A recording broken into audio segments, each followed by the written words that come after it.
Questions, questions, questions.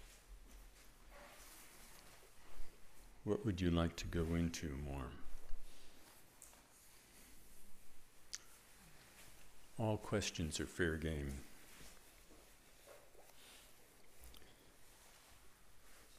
Especially the ones that you think are too dumb.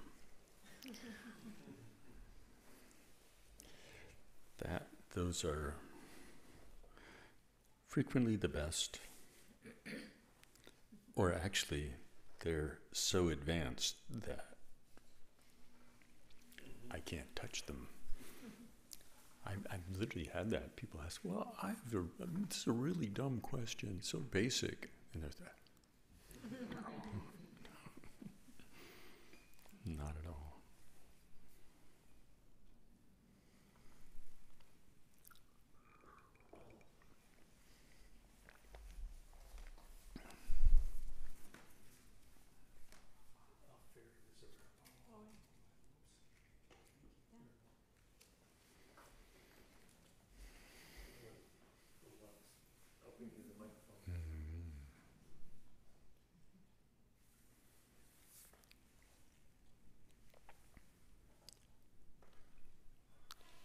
Did anyone besides me experience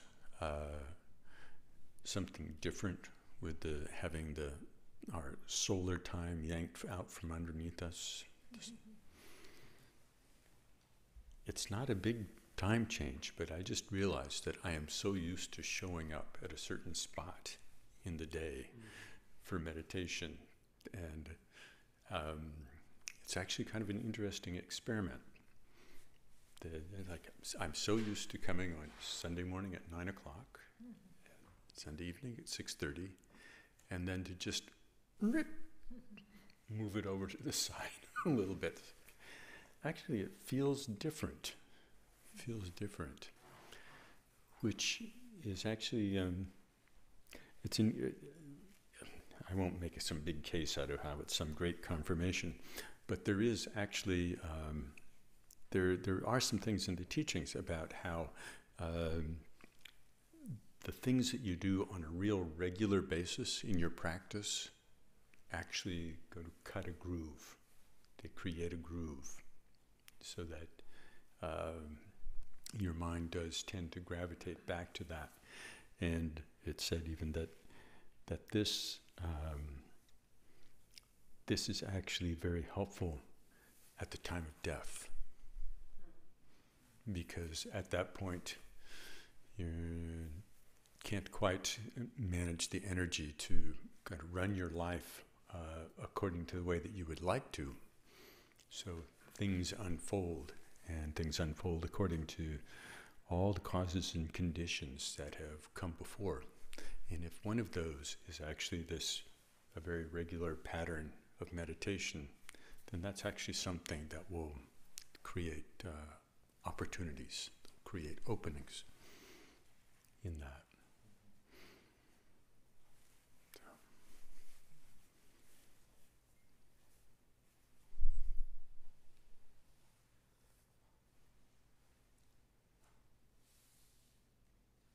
Since I happen to have this thing in my hand, what you just said made me think that most importantly probably at the time of death, but at other such huge changes in one's life, like one's time of dotage or retirement or graduating from college or whatever, if that groove is running and you're in a time of any kind of disorientation, it would help keep your wheel on the road, as it were. Yeah, it's true.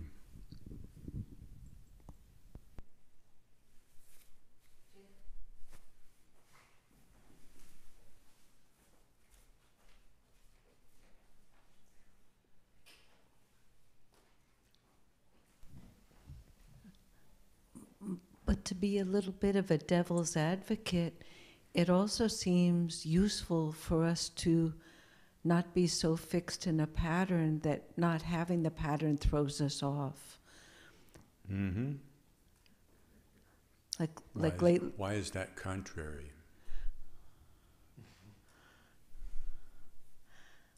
You're talking about a groove under the groove, then. Yeah. Well,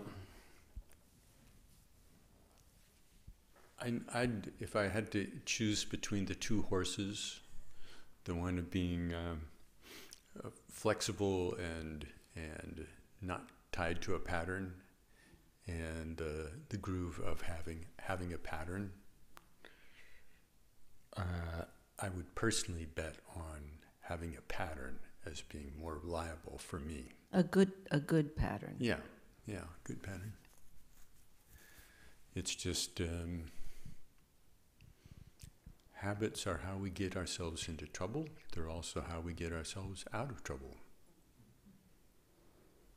And I think it's, in this regard, creativity is slightly oversold.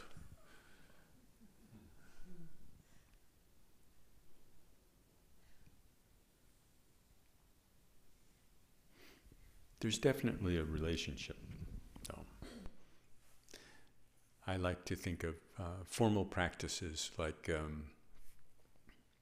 going into a clean room to do a laboratory experiment where you set things up and you set up the conditions for that are supportive of practice so that you get some kind of idea how it unfolds.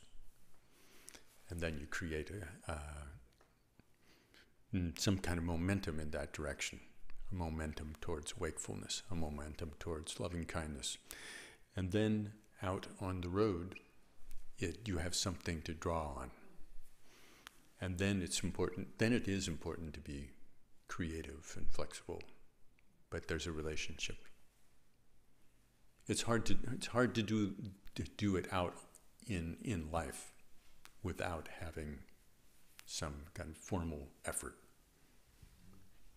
And literally, lately I've been taking cushion time out on the road. And Mondays I have a 45-minute bus ride to Tai Chi and a 45-minute bus ride back. And I've been practicing just sitting there as well as I can, not being distracted, but just seeing everything come and go. And then I will deliberately sometimes step back from that to engage with some people around me. But it's interesting to try that on the bus, meditate on the bus, short time, many time. But yeah, you're right. I probably couldn't do that if I hadn't tried it on a quiet cushion first. Yeah. Yeah. Yeah.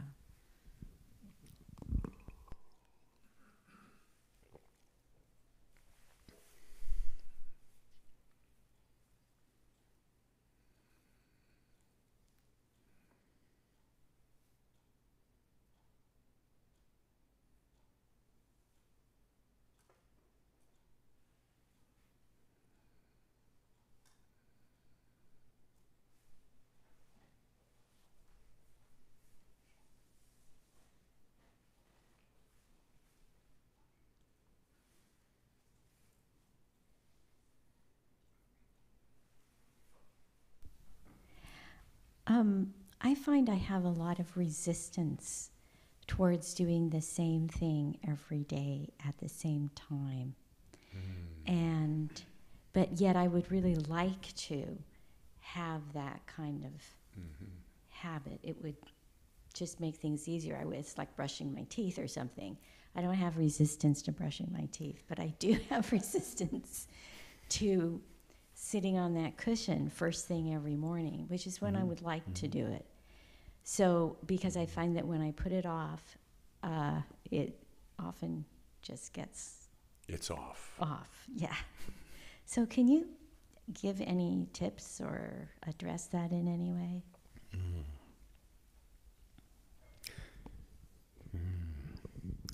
Well, my name is Bill, and I have resistance to doing the same thing every day.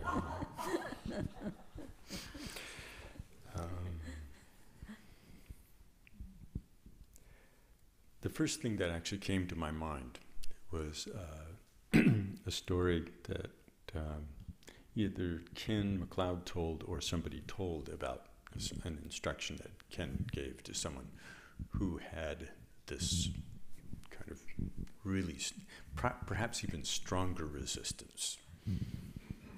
And Ken said, now, wherever it is that you go, do you have a place that you go sit usually, sort of a little meditation nest of some kind? I said, good.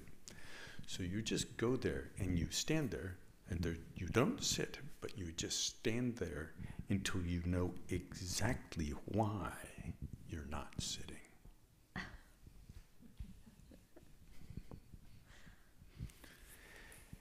And I think it's, we get into a funny business when we're arm wrestling with the resistance without actually looking into it to see what's going on.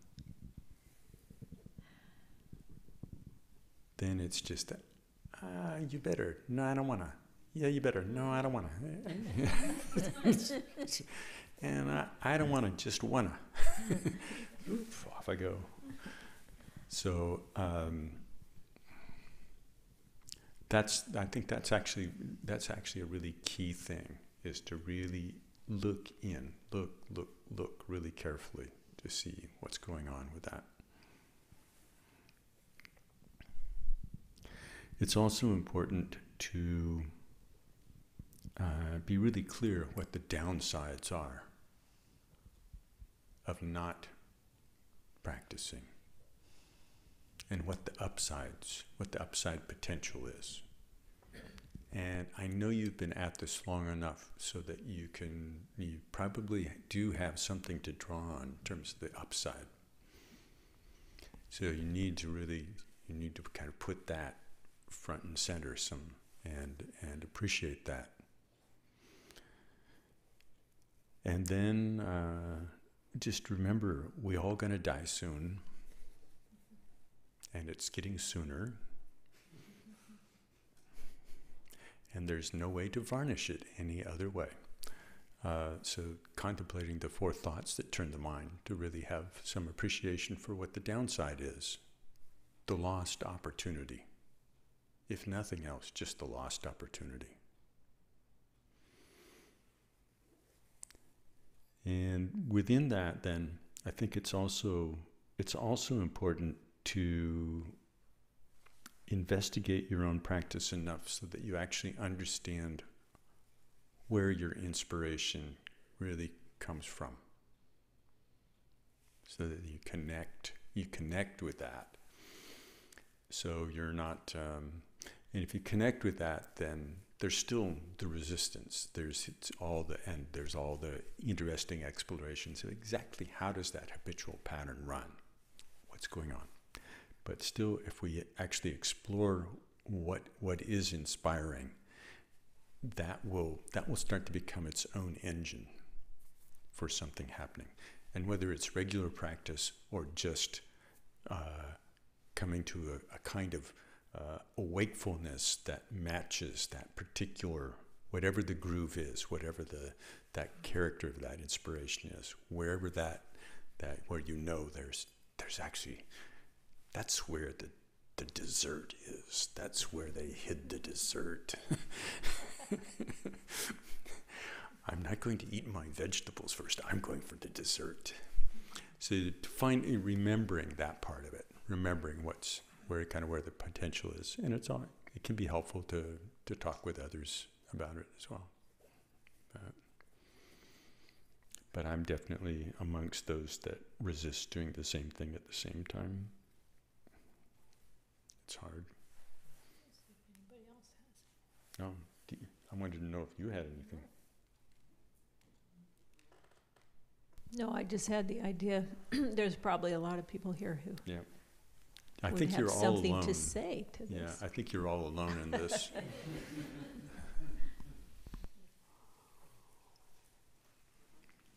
Just following up on exactly what you said just a minute ago was, I want tea first. It used to be coffee first. And so with my tea, I read something inspiring. And so it takes about that long, a cup of tea. And then I feel more inspired, and then I can sit better. Something in what I've read will inspire me. My pitfall is that's also the time that I want to plan the day and the week, and I get very, very organized about details in the world, and that's my derailment. But sitting quietly with tea is helpful.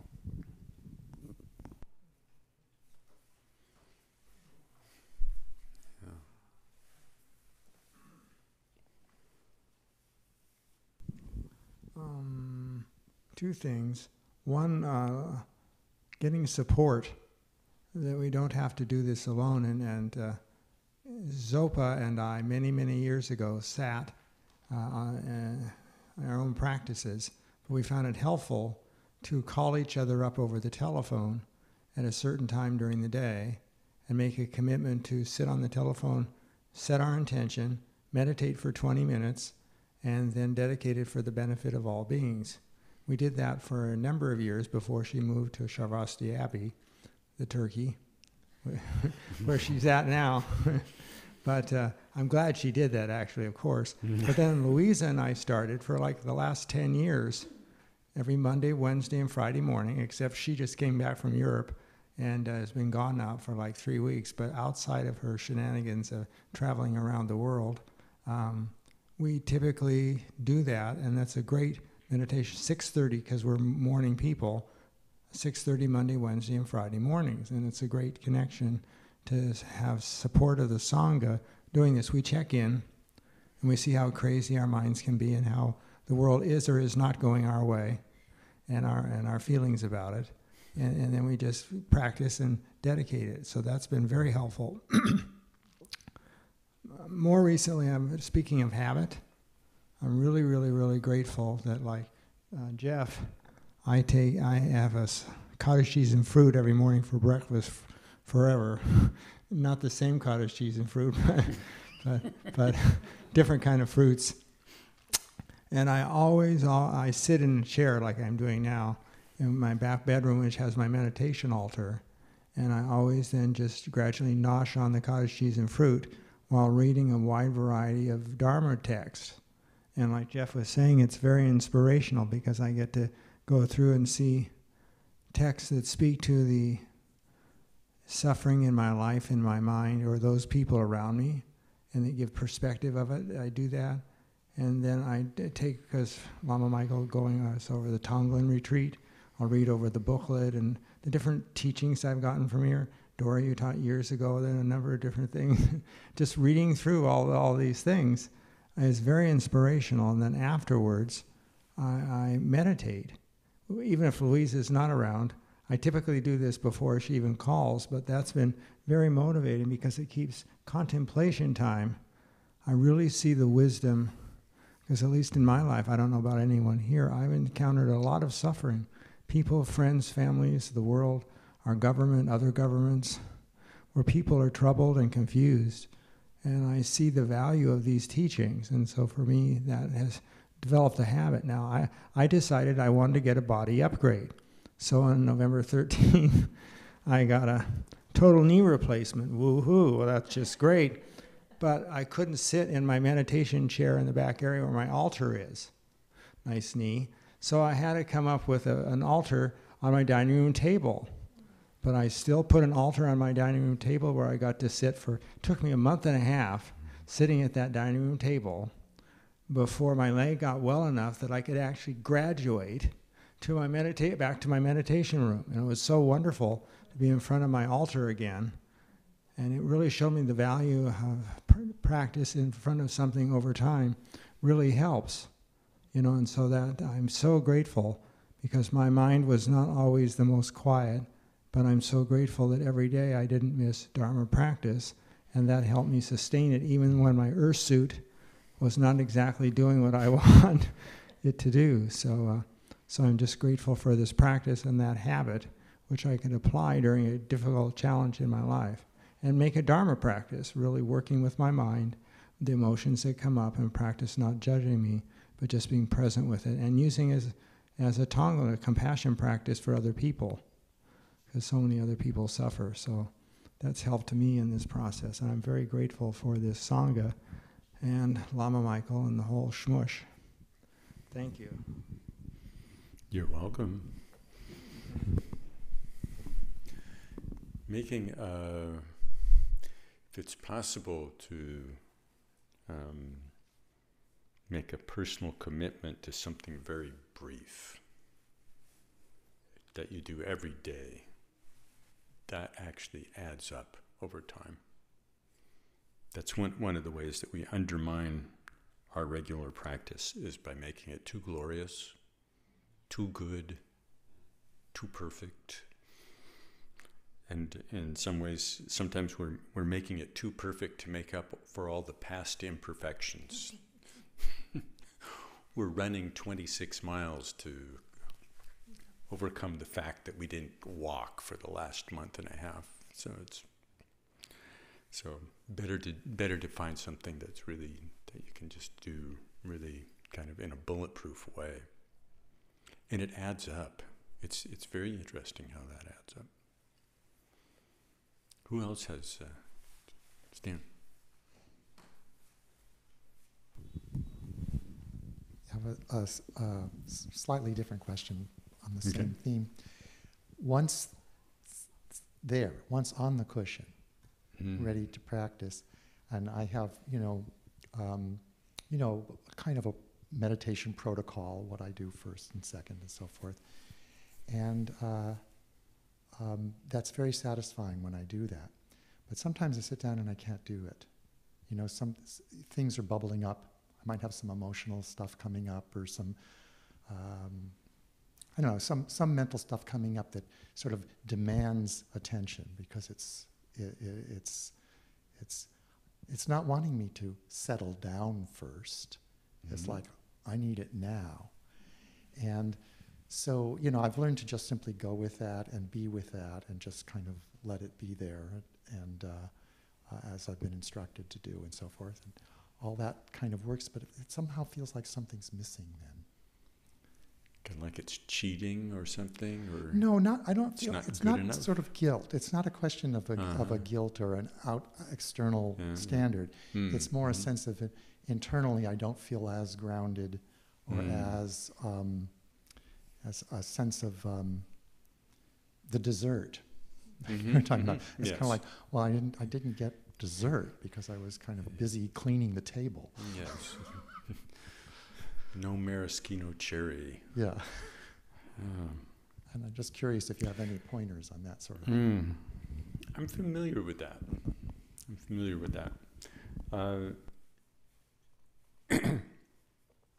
I think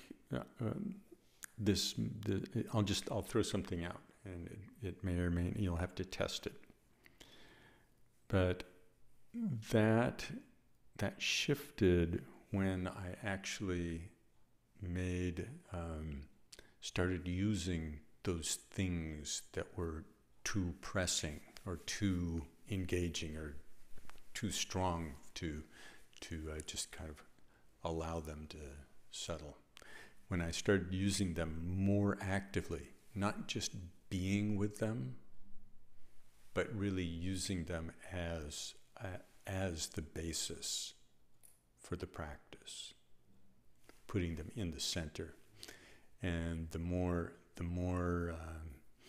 knowing only just a little bit about your practice, but the more the different levels of shamatha and vipassana and whatnot, to actually use those experiences directly, particularly with in that, then you'll find you can be inspired by the notion that the cherry is actually right in the middle of all that. And this is helpful then in other kinds of disturbing situations, where instead of doing something to sort of settle that stuff down in order to do something else, that stuff actually becomes the fuel for insight. And then, but you have to do it on the cushion first, again, to go back to the notion of having some laboratory experience with this. But I think that's, in the long run, that's really important. You didn't describe it in enough detail for me to have a sense of real confidence that I actually got all the pieces, so I don't feel 100% confident that my answer is directly applicable. But I do look back and say, oh yes, I recognize that exact experience. Similar when anything comes up, whether it's just physical pain or some kind of discomfort that's just too pressing, and then I'm actually attached to a particular style of practice, a particular feeling for what the practice is. Oh, it's like my nice easy chair. When I sit in the easy chair and I feel that way, that's what practice really is. And it's good to recall some of the instructions that you'll find in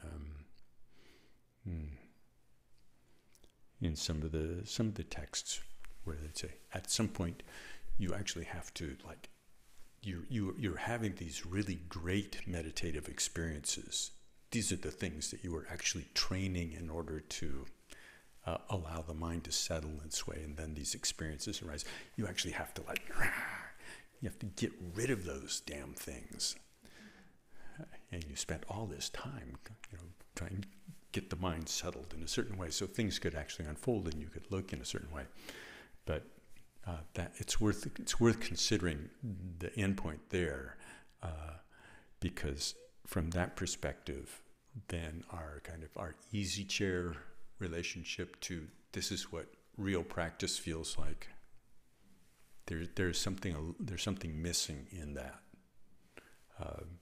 and then if we can actually go back and use those the really distressing, uncomfortable experiences directly within the practice, and not using them in a way to apply some kind of antidote to get rid of them.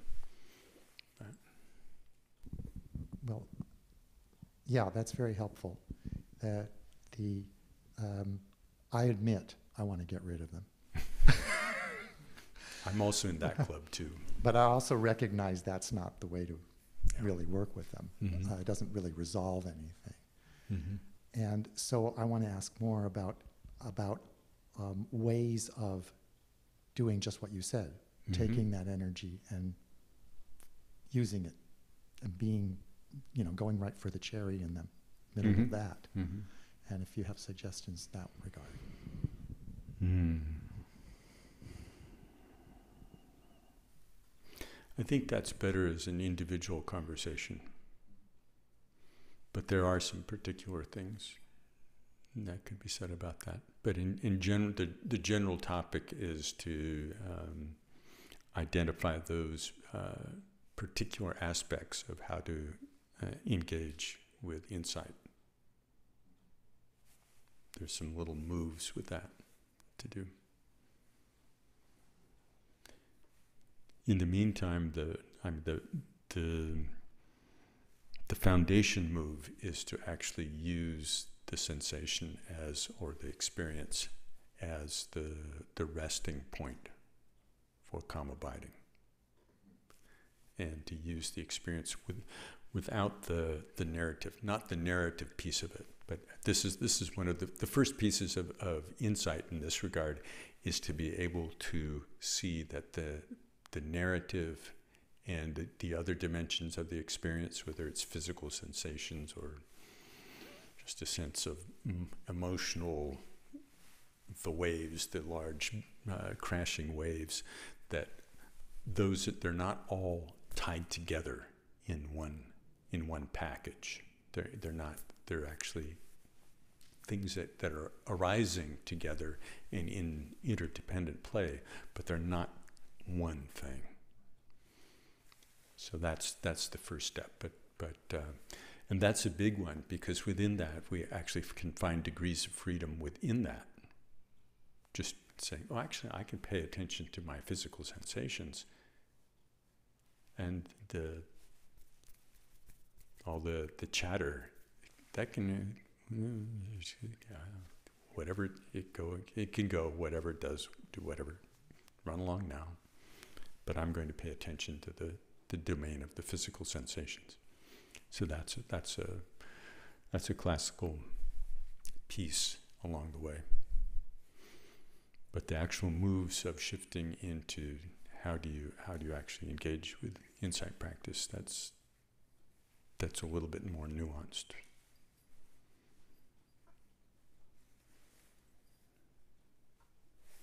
Okay.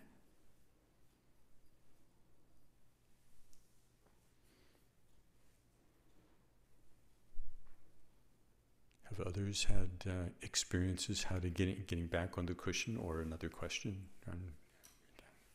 Just a comment. Okay, come. Yeah.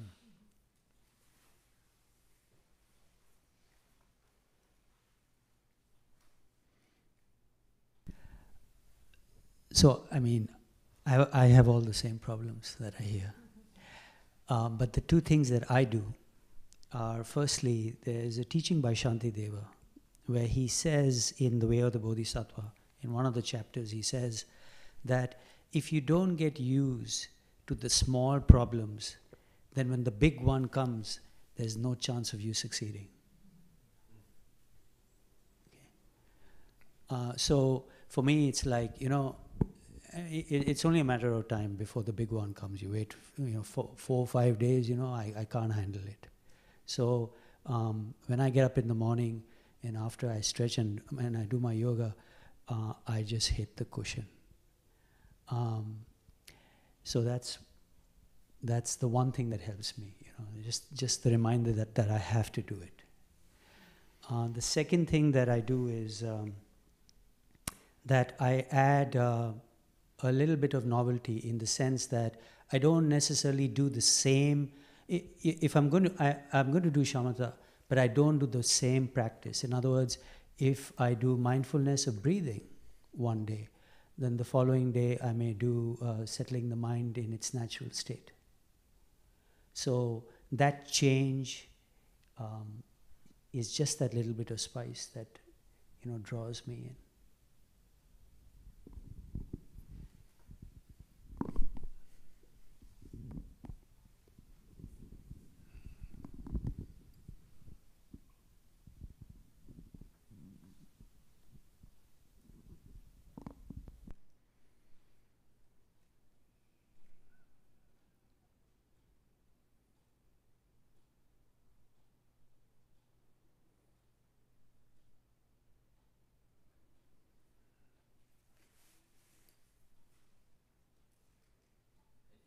That I find myself sitting with tea prior to meditation and allowing the tea to begin the journey. Just to hold a little closer. Yeah, a little. I find myself allowing the tea to begin the journey of going into meditation for me. So I'll sit with tea and not necessarily hold the tea as something that I'm doing, but I'll drink the tea, and then that kind of dissolves into meditation for me. And then as these thoughts of a to-do list, or those things that we all, I assume that we all get, of distractions through meditation, I feel like I will kind of go back to breathing. And I think that the breaths they've helped me get not distracted in meditation. But I feel that taking that tea moment to kind of just feel the plant and the roots from that plant and where they've come from, everything that's gone from that tea root through the tea plant into my body allows me to connect with nature and allows me to feel the depths of meditation. So.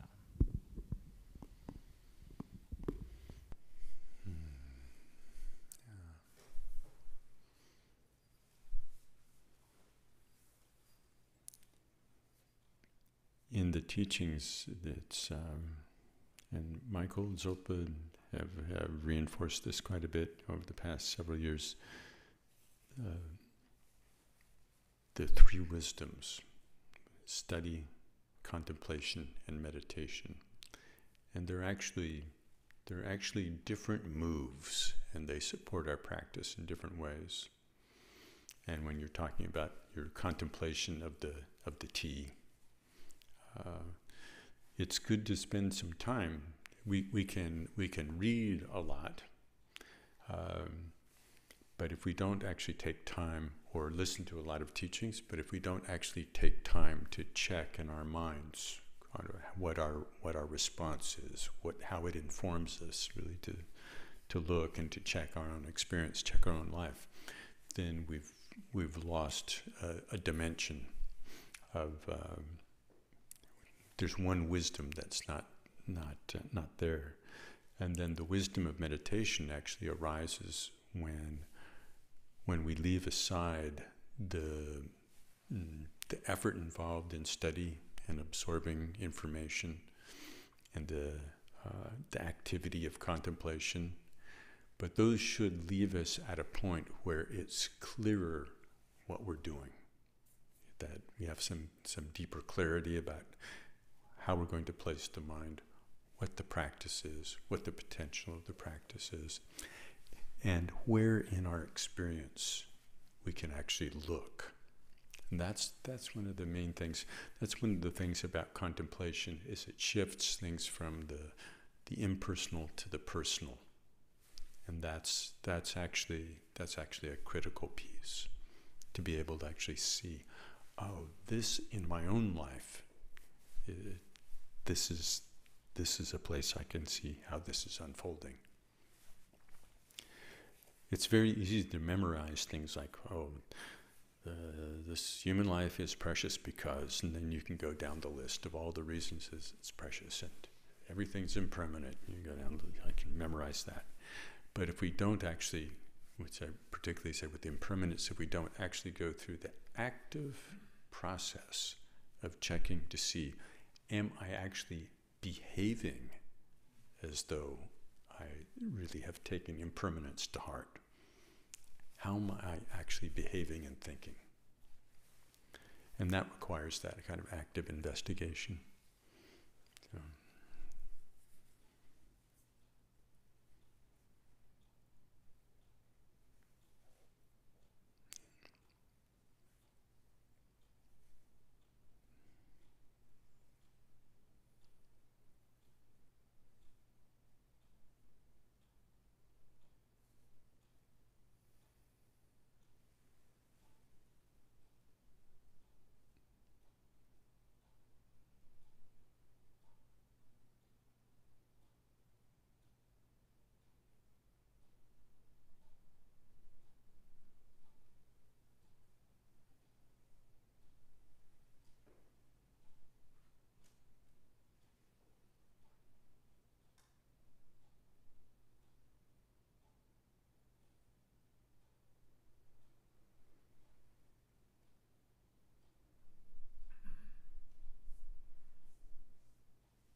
dedication, I think.